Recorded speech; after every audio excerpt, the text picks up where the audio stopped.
नमस्कार, जय हिंद। सीएस पे में सबका स्वागत है। एक न्यू वैकेंसी आई है, उसका डिटेल्स लेकर आया हूँ। तो स्टार्ट करने से पहले गुजारिश है कि आप जो भी नए हैं चैनल पे सब्सक्राइब कर दिए। वीडियो अच्छा लगता है और वैकेंसी अच्छा लगता है तो लाइक और शेयर करिए। एक इसके साथ-साथ एक पैरेलल चल रहा है जीडीएस। जीडीएस से ये लाख गुना अच्छा जॉब है ये। चूँकि ये अप्रेंटिस है, तो अप्रेंटिसशिप में कुछ पढ़ाई है, तो सिर्फ पढ़ाई नहीं, आपको घर से खर्चा करने की ज़रूरत है नहीं, ये आपको पढ़ाई के साथ-साथ अर्निंग भी देगा। तो ये अप्रेंटिसशिप है। उसमें क्या है जीडीएस में क्या कि 12,000 18,000 तक ही लिमिट रहेगा, वो लंबे समय तक के।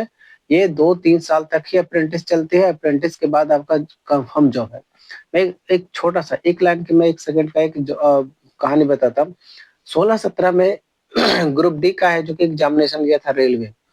उसमें क्या हुआ था कि जब रिजल्ट आया तो रिजल्ट में क्या हुआ था कि माइनस माइनस नेगेटिव नंबर था, है ना? 2 नंबर था, 3 नंबर था, 4 नंबर था। सोशल मीडिया पे तो हड़कंप मच गया कि जब कट ऑफ है जो कि आपको लगभग 71 जा रहा है, 71 71 जा रहा है तो फिर ये कैसे है जो कि आपको कट ऑफ 1, 2, 3, 4 नंबर वाले को भी हो गया। तो रेलवे ने तुरंत है जो कि नोटिस एक जारी किया, क्या कि ये सब के सब कैंडिडेट है जो कि अप्रेंटिस वाले हैं। तो ये मुद्दा को खत्म कर दिया गया। ओके? तो अप्रेंटिस का समझ रहे हैं कितना बड़ा रोल होता है? तो स्टार्ट करते हैं। ये है क्या? ये यंत्रा इंडिया लिमिटेड है। ये क्या काम करता है आप पूरा पढ़ लीजिएगा। चूंकि ये बहुत बड़ा डिटेल्स है तो मैं सारी चीज करूंगा तो वीडियो बहुत लंबी हो जाएगा। अगर वीडियो अच्छा लगता है तो लाइक और शेयर करिए और जो चैनल पे नए हैं वो सब्सक्राइब करते चलिए। ये एडवर्टाइजमेंट नंबर है। चूंकि ये अप्रेंटिस है, पहले बता रहा हूँ कि ये अप्रेंटिस है। ओके, ये अभी आपको फिलहाल कोई जॉब नहीं दे रहा, बट जॉब 100% आपका इसमें लगेगा तो लगेगा, आपको घर बैठना नहीं है। ओके, तो इसकी वैकेंसी भी देख रहे हैं कि इसकी सीटों की संख्या क्या दिया हुआ है और क्या क्या है। जो स्टार्ट करते हैं, देखिए यहाँ टोटल नंबर ऑफ वैकेंसी है जो कि अप्रेंटिस दिया हुआ 3979, अगर 3969, ठीक है? ये इंक्लूडिंग अब इसी में क्या है कि ये है जो कि आपको एक आईटीआई वाले के लिए है और दूसरा है जो कि नॉन आईटीआई वाले के लिए है। ठीक है? अब नॉन आईटीआई और आईटीआई क्या है, जो मैट्रिक प्लस आईटीआई किए हुए हैं उनके लिए, और जो सिर्फ मैट्रिक किए हुए हैं। मैं बताता हूँ कि सिर्फ मैट्रिक वाले की कैसे। लेकिन एक बात, वीडियो करने से स्टार्ट करने से पहले आपको बता देता हूँ, इसमें भाई साहब कोई एग्जामिनेशन नहीं है। फॉर्म भर दो, रिजल्ट खुद ब खुद देखने को मिल जाएगा। कोई एग्जामिनेशन नहीं है। और चूंकि ये नए-नए हैं तो बहुत सारे इसमें गैदरिंग कम हो गए तो सिलेक्शन का परसेंटेज आपकी बढ़ जाता है। ओके? चूंकि ये कोई फेक जॉब नहीं है। अब मैं बता देता हूँ कि ये पीडीएफ जो देख रहे हैं वो कहाँ से आपको डाउनलोड करना है, वो मैं बता दूँगा। ओके? तो टेंशन की बात है नहीं। तो आप पहले तो ये समझिए कि नंबर ऑफ वैकेंसी क्या है। नंबर ऑफ वैकेंसी ये आपको ये रहा 3969, उसमें उसी में है जो कि ये आईटीआई वाले के लिए और ये नॉन आईटीआई वाले के लिए, यानी सिर्फ मैट्रिक के लिए, सिर्फ मैट्रिक वाले के लिए। तो ये जीडीएस जो फॉर्म भर रहे हैं उसके जो कि कट ऑफ क्या जाता है 99.9 जाता है, 97, यानी कि 90 प्लस रहता है जीडीएस का, है ना? अगर आपको ये वो इतना मार्क्स है आपको 90 प्लस, तो फाइव मैं मेरे सजेशन मान लो कि जीडीएस मत भरो, है ना? भर दो, दिक्कत नहीं। लेकिन ये जब भी ज्वाइन करो तो ये जॉब ज्यादा ज्वाइन करो, ये होल लाइफ आपको साथ निभाएगा और अच्छा खासा आपको अर्निंग देगा। फिर आपको कुछ सोचने की जरूरत नहीं है। ओके, 10-12 हजार की जॉब है नहीं उसकी जैसा। तो स्टार्ट करते हैं। तो ये आपका ऑनलाइन करने का ही आपको टाइम पीरियड है। ओके, ये टाइम पीरियड बढ़िया से देखिए, मैं तेजी से चलूंगा भाई, बहुत लंबी ये लिफाफा है। तो आप इस पीडीएफ को जो कि डाउनलोड कर लीजिए मेरे टेलीग्राम चैनल से, नहीं तो मैं वेबसाइट बताऊंगा लास्ट में, है ना? उस वेबसाइट से आप डायरेक्ट जाके अप्लाई भी कर सकते हैं। और वो तो चलते हैं। ये आपको एक एक फरवरी से आपका स्टार्ट हो रहा है, 3 मार्च तक के आपको टाइमिंग है। इसमें क्या है, एज का लिमिट क्या है भाई? देखो, एज दो तरह का लिमिट है। क्या? जो अभी भी मैट्रिक पास किए हैं उनका है जो कि मिनिमम 14 होना चाहिए, 14 होना चाहिए। ओके, ऐसे 14 साल में ही मैट्रिक पास होने का रहता है, तो कम से कम आपको 14 होना चाहिए। और जो आईटीआई पास किए हैं उनको 18 होना चाहिए। ओके, लिसन, जो सिर्फ मैट्रिक किए हुए हैं, सिर्फ मैट्रिक, ओनली फॉर मैट्रिक, उनके मिनिमम 40 ईयर्स होना चाहिए। और जो मैट्रिक प्लस आईटीआई किए हुए हैं, यानी कि जो आईटीआई की डिग्री लिए मिनिमम 18 होना चाहिए। बट मैक्सिमम क्या होना चाहिए, तो मैक्सिमम ऑल कैटेगरी के लिए यहाँ पर सीधे लिखा हुआ, ओके, अपर एज मैंने कि maximum age limit all category, ठीक है, वो 35 ईयर्स, यानी कोई भी 30 साल के बंदा भी है जो कि भर सकता है। सिलेक्शन कैसे होगा भाई, इसमें एग्जामिनेशन आपको देना नहीं, सीबीटी एग्जामिनेशन, ऑफलाइन एग्जामिनेशन, कोई एग्जामिनेशन नहीं देना, सिर्फ इसमें एग्जामिनेशन का जो प्रोसीजर है वो दो है, वो बता दूंगा, क्या क्या प्रोसीजर है वो बता दूंगा, लेकिन आपको एग्जामिनेशन देना नहीं है, ना रिटर्न है ना कुछ है, ओके। तो आगे फिर करते हैं, ये इतना तक क्लियर हो गया। आगे चलते हैं कि एसेंशियल, अब इसमें क्या क्वालिफिकेशन क्या मांग रहा है, तो पहले देखो भाई, पहला क्वालिफिकेशन क्या है कि फॉर नॉन आईटीआई, ओके, तो नॉन आईटीआई जो सिर्फ मैट्रिक पास हुए, तो मैट्रिक पास करने वाले को सिर्फ मैट्रिक ही चाहिए, है ना। अब उसमें क्या चाहिए क्लासिफिकेशन, भाई मैट्रिक में आपको 50 मार्क्स परसेंट, 50% मार्क्स आपको आना चाहिए। अगर 500 का आप सीबीएसई वाले दे रहे हैं तो कम से कम आपको 250 होना चाहिए, ओके, 250 तो होना ही चाहिए। उसके बाद क्या कहता है, बोथ मैथ एंड साइंस में कितना 40 मार्क्स होना चाहिए, ओके। अगर पेपर आपको 50 मार्क्स का मैथ्स है तो 5 का 20 नंबर कम से कम आपको जो मैथ्स में होना चाहिए, 20 नंबर है जो कि साइंस में होना चाहिए, मैथ और साइंस में 20 नंबर, और ये एज ए होल अगर कहा जाएगा तो 250। इस बात को आपको ध्यान में रखिएगा। ये हो गया ये हो गया नॉन आईटीआई। फिर कहता कि आईटीआई के लिए, तो आईटीआई वाले के लिए तो वो कंडीशन वो जो ऊपर वाले है ना, कि पहले मैट्रिक में आपको 50% होना चाहिए, ओके।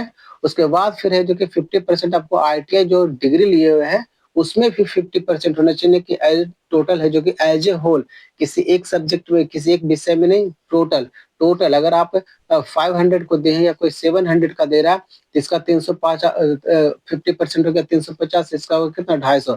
तो ये मिनिमम है, मिनिमम। इसका कट ऑफ क्या होगा वो जब सिलेक्शन प्रोसीजर में जाएंगे तो पता चलेगा, तो बताऊंगा इस पे, है ना। मैं तेजी से आगे चल रहा हूँ क्योंकि बहुत लंबा इस पे बात करना है। वैकेंसी डिटेल्स क्या है कि इसमें आपको जब भी होगा तो ऑडियंस वाले में ही होगा। ऑडियंस के नंबर ऑफ सीट भी बता दूंगा कि कौन स्टेट में कितनी सीट की संख्या है, ओके।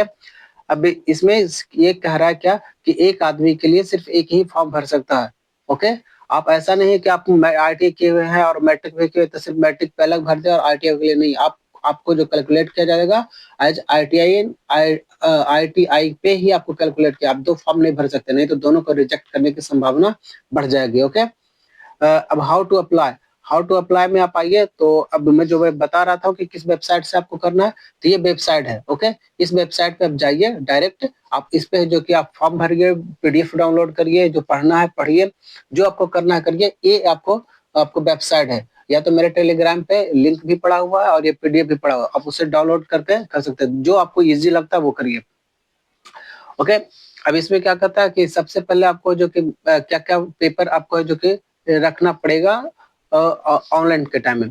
तो मैं एक मोटा मोटी में बता रहा हूँ भाई, क्या कि पहले तो एक मोबाइल नंबर आपको रखना, मोबाइल नंबर, और एक है जो कि ईमेल आईडी, क्योंकि वहां पे उस ईमेल आईडी मोबाइल नंबर पे एसएमएस आएगा यानी ओटीपी आएगा, तो उसको वेरिफिकेशन होगा। फोटो की जो साइज होना चाहिए वो 20 केबी से 70 केबी के बीच में होना चाहिए।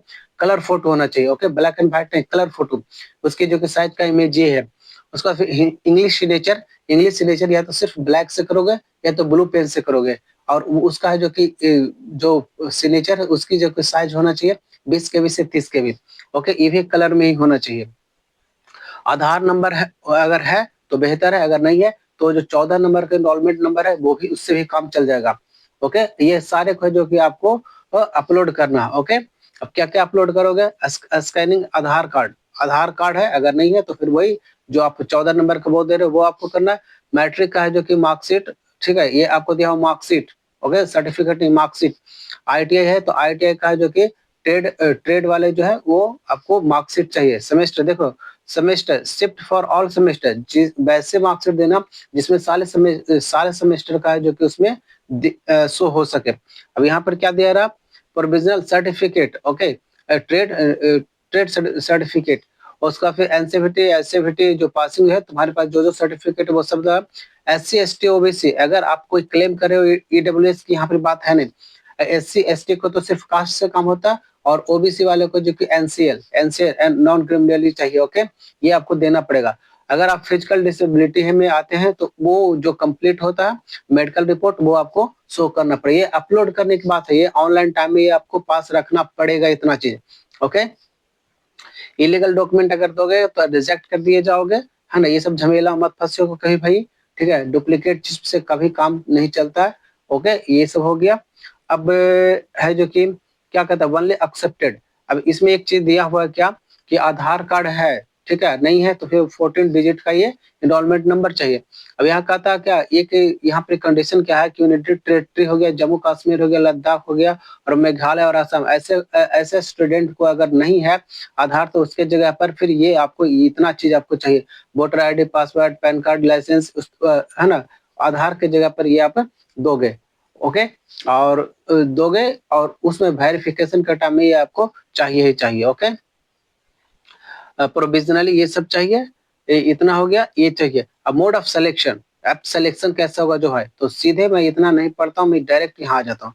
सिलेक्शन में क्या होगा क्या कि अगर आप सीजीपी है यानी कि सीबीएसई से, तो ए प्लस वाले को माना जाएगा कि 95% लाए हैं। ए वाले को जो कि 84.8, जो जिसके पास मार्क्स है, तो जिसका पास मार्क्स 90 से 100 के बीच में लाया उसको 95% है। 80 से 89 से उसको ये है। तो इस तरह का जो कि इसी बेस पे आपको जो कि परसेंटेज देगा और इसी बेस पे आपको जो कि रिजल्ट बनेगा। ओके, अब रिजल्ट बनेगा, आपको शो हो जाएगा, सिलेक्शन हो जाएगा, तो फिर डॉक्यूमेंट वेरिफिकेशन के लिए वहां पर एडमिट कार्ड इशू करेगा। आपको वेन्यू पता, टाइम टेबल अब वेन्यू जो कि पता चल जाएगा। ओके, ये तो अभी पहले बता देते एससी एसटी कैंडिडेट को, इसमें महिलाएं भी भर सकती है। अब है जो कि आपको क्या स्टेप नहीं, मैंने कहा था क्या कि स्टडी के साथ आपको जो कि कमाई भी होगा, अर्निंग भी होगा। तो जो नॉन आईटीआई किए हुए उनको 8200 पर मंथ देना पड़ेगा, देगा, ठीक है। गवर्नमेंट यहाँ जहाँ पे प्रैक्टिस करिएगा, अप्रेंटिस की ट्रेनिंग करिएगा वहाँ। और जो आईटीआई वाले उनको 9600 जो कि आपको दिया जाएगा। भाई पहले समझ जाओ कि ये तुम्हारे टाइम वेस्ट नहीं है, टाइम किलिंग नहीं है। जो मैट्रिक पास किए हुए हैं, ठीक है, अगर अपने आप को क्षमता जानते हो कि मैं आईआईटी कर सकता हूँ, इससे बेहतर कर सकता हूँ, मत जाओ। लेकिन जिन्हें लगता है कि नहीं हमें तुरंत जॉब चाहिए, बिल्कुल मुझे कुछ करना है, तुरंत जॉब करना चाहिए, तो ये डिफेंस में जो कि जाने का एक बहुत अच्छा ये रास्ता भी है। तो आप डिले मत करो, ये फॉर्म भर दो, ठीक है। और जो अपने आप को अगर समझते हो कि मैं इससे बेहतर हूँ, तो आप मत फॉर्म भरो। क्यों फॉर्म भरोगे? अब मेडिकल एग्जामिनेशन है, हाँ, तो मोड ऑफ सिलेक्शन ऑप्शन में क्या होगा, एक पहले तो वेरिफिकेशन होगा, उसके बाद फिर मेडिकल एग्जामिनेशन होगा। बस यही आपको है जो कि टर्म एंड कंडीशन है सिलेक्शन होने का। अगर आपका जितना ज्यादा अच्छा मार्क्स रहेगा उतना सिलेक्शन होने की चांस, लेकिन जेडीएस से भाई अच्छा है। ओके, जेडीएस में जो घर घर जाके तुम लेटर फेंकोगे, लेटर पहुंचाओगे, उससे तो ये लाख गुना अच्छा है। Offer and accepted employ, okay, ये सब देख लो। अब इसमें क्या है, मोड ऑफ फी, तो फी में क्या है कि नॉन रिफंडेबल है, यूआर यानी अनरिजर्व कैटेगरी और ओबीसी वाले का 200 प्लस जीएसटी लगेगा। ओके, उसके बाद है एससी एसटी वुमेन पीडब्ल्यूडी, बाकी ट्रांसजेंडर जितने भी है सबको जो कि 100 रुपीज प्लस जीएसटी लगेगा। ये आपको फॉर्म, आपको जो कि पेमेंट जो करना है वो इस ये गवर्नमेंट पे जाके जो फॉर्म भरना है। और कैसे करो, कैश उस नहीं करना, कभी भी कैश वॉलेट से नहीं, जब भी करोगे यूपीआई रुपी ये इस तरह का डेबिट कार्ड से जो कि तुम ये सब पेमेंट कर सकते हो। Okay, internet banking, debit card, credit card, cash card, ठीक है, वॉलेट, ईएमआई, इस तरह का जो कि सारा चीज स्क्रीन से आप ट्रांजेक्शन कर सकते हैं। ये सब में है जो कि आपको चार्जेबल नहीं है। ओके, अब ये है जो कि ये समझ रहे बात को। और क्या है, मेडिकल फिटनेस, मेडिकल फिटनेस भी आप देख लो। मैं ज्यादा नहीं करूँ भाई, क्योंकि लंबा ये वीडियो चला जाएगा। ओके, और लंबा वीडियो बोरिंग हो जाता है, कोई लोग देखते नहीं है। मैं एक बार फिर से कहता हूँ, जो भी नए हैं सब्सक्राइब कर दीजिए, और अच्छा लगता हो तो लाइक और शेयर करिए। आप इस वेबसाइट पे भी जा सकते हैं, एक ही चीज है वेबसाइट। ओके, ये तो रिजेक्शन वाली बात है कि अगर आप गलत से करोगे, ठीक है, गलत का मतलब क्या हुआ कि वैसे डॉक्यूमेंट आप अपलोड करो जो नहीं दिखता है, उस अवस्था में भी आपको क्या कर दिया जाएगा, रिजेक्ट कर दिया जाएगा। ये आपको रिजेक्शन ऑफ द कैंडिडेट है, ठीक है। कि अगर आईटीआई आईटीआई आप दे रहे हो, सारे शेड्यूल नहीं है, ठीक है, तो उसमें भी है जो कि आपको कैंसिल कर दिया जाएगा। अब भाई डॉक्यूमेंट लेके पढ़ लिया करो बढ़िया से, है ना। फोटो साइज को जबरदस्ती नहीं करना, जो जिस तरह से मांग रहा है मैट्रिक का इक्विवेलेंट सारे एकदम पूरा क्लीन करना, ठीक है। मोबाइल से घिसने की कोशिश मत करो, ठीक है, जब भी करो तो स्कैन कर लो, जो भी पैसा लगे। अब ये है जो कि स्टेट वाइज है जो कि वैकेंसी देख लो। बिहार में है जो कि नालंदा में ऑडियंस फैक्ट्री है, उसकी सीट की संख्या कितना, 20 है। छत्तीसगढ़, हाँ, आपको जो कि audience factory, Chandigarh, sorry, Chandigarh, Chandigarh में ऑडियंस फैक्ट्री, उसकी सीट की संख्या जो कि 52 है। ओके, नेक्स्ट आप देखते हैं कौन सा है। आपका जल्दी जल्दी मैं कर लेता हूँ स्टेट, ये मध्य प्रदेश। मध्य प्रदेश में आप देख लो, ये आपके अनुसार जो जहाँ के रहने वाले हैं वो ठीक से देख लो, 221 सीट की संख्या है टोटल। ओके, आप ये देख लो, ये आपका वैकेंसी है total, seat wise state wise. फिर मध्य प्रदेश, मध्य प्रदेश में ये टोटल 67 है। ओके, फिर ये मध्य प्रदेश में आपको दे रहा है 48 है। फिर मध्य प्रदेश में 498 आ गया। फिर मध्य प्रदेश में 80, महाराष्ट्र में 76 है। फिर महाराष्ट्र में दिया 333 है। महाराष्ट्र 80, महाराष्ट्र 53। उसके बाद महाराष्ट्र ही है 91, महाराष्ट्र 400 156, महाराष्ट्र 109। फिर महाराष्ट्र 126, महाराष्ट्र। अच्छा, फिर ओडिशा में, ओडिशा में कितना 86 है। जहाँ जहाँ फैक्ट्री है ना, वो सीटों की संख्या है जो कि अप्रेंटिस का जहाँ अवेलेबल है, कोर्स करवाने के अवेलेबल है, वो सारे के सीटों की संख्या जो कि दिया गया।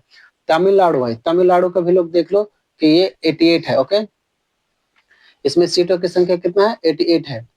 तमिलनाडु 88 है। और फिर देखो तमिलनाडु 33 है। टोटल सीटों की संख्या बता दें। फिर तमिलनाडु 115 है। उत्तर प्रदेश, यूपी, यूपी का 195, 195, फिर 130। ये सीटों की संख्या आप देख रहे हो भाई, यूपी का 220, 96। तो मैं जीडीएस से, भले जीडीएस से इससे कई गुना ज्यादा है। उत्तराखंड में भी है, उत्तराखंड, उत्तर प्रदेश उत्तराखंड में भी है। उत्तराखंड, वेस्ट बंगाल भी है 211, उसके बाद 50, वेस्ट बंगाल 148, और फिर 65। ये आपकी सीटों की संख्या हो गया, 20 पेज जगह है। ये पीडीएफ हमारे टेलीग्राम से भेजे, इस डिस्क्रिप्शन में आपको अप्लाई करने का लिंक मिल जाएगा। और ये पीडीएफ का जो कि लिंक मिल जाएगा टेलीग्राम पर से आप डाउनलोड कर सकते हैं, या फिर आप यहाँ पे आप डायरेक्ट जाके आप है जो कि आप डाउनलोड कर सकते हैं। ओके, तो आज ये सारे चीज बता दें, लेकिन जीडीएस से अच्छे भाई जो जीडीएस कर रहे हो, साथ ही साथ ये भी अप्लाई कर दो। जाना ना जाना आपकी डिसीजन है। तो ये वीडियो में सारा चीज बता दिया मोटा मोटी, आप इसको एक बार जरूर पढ़ो, अप्लाई करने से पहले जरूर पढ़ना। तो मैं इस वीडियो अगर अच्छा लगता हो तो लाइक और शेयर करिए। जो नए हैं चैनल पे सब्सक्राइब कर दिए। मिलते हैं नए वीडियो पे, तब तक के जय हिंद।